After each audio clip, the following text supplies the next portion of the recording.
Hi friends, দেখো আজকে আমরা ইলিশ মাছ কিনে নিয়ে এসেছি। তোমার দাদা খুব পছন্দ করে ইলিশ মাছ খেতে, আমিও পছন্দ করি, আমরা সবাই পছন্দ করি। দেখো আজকে একটা ইলিশ মাছ নিয়ে চলে এসেছি। এটা 600 জনের ইলিশ মাছ আছে। এখানে দেখো 2, 4, 6, 8 পিস চাকা হয়েছে, মোট 10 পিস মাথা নিয়ে 10 পিস মাছ হয়েছে। চলো মাছটা ধুয়ে নিই। আর মাছটা কিভাবে রান্না করছি, আজকে সর্ষে ইলিশ রান্না করবো, সেটা তোমাদের সাথে শেয়ার করবো। চলো মাছটা ধুয়ে নেবো আজকে। দেখো আমার মাছটা ধোয়া হয়ে গেছে, মাছটা ধুয়ে নিয়ে চলে এসেছি।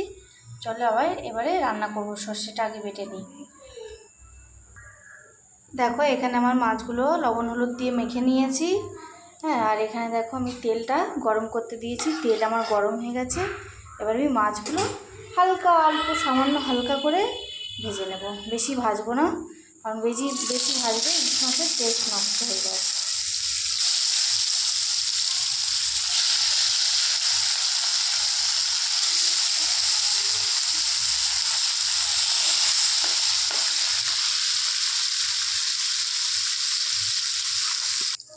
দেখো আমি মাছের তেলে কালো জিরে ফোড়ন দিয়ে দিয়েছি। এবারে কাঁচা লঙ্কা দিয়ে দেবো।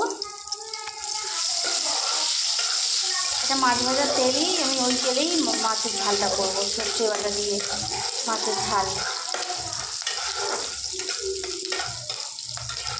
চলো এবার আমি দেখো সর্ষেটা আমি বেটে ছেঁকে নিয়েছি, কারণ কালো সর্ষে তো। দেখো আমি জল দিয়ে ছেঁকে নিয়েছি। এবার এই বাটাটা আমি ঢেলে দেবো,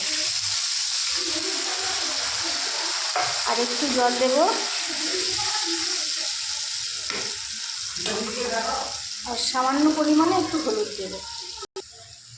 দেখো এই সামান্য পরিমাণে আমি একটু হলুদ দেব, বেশি হলুদ দেবো না, এইটুকুই হলুদ দিলাম। আর একটু লবণ দেবো পরিমাণ মতো। দেখো এবার আমি আরেকটু জল দিয়ে দেবো।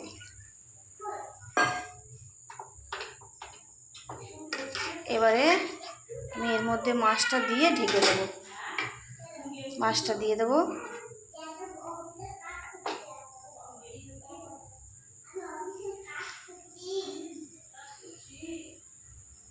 মাছটা দিয়ে দিয়েছি, এবার আমি এটাকে ঢেকে দেবো।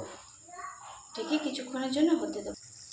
দেখো ইলিশ মাছটা আমার হয়ে এসছে। আমি উপর থেকে একটু কাঁচা তেল ছড়িয়ে দেবো, দিয়ে গ্যাসটা অফ করে আমি একটু ঢেকে দেবো।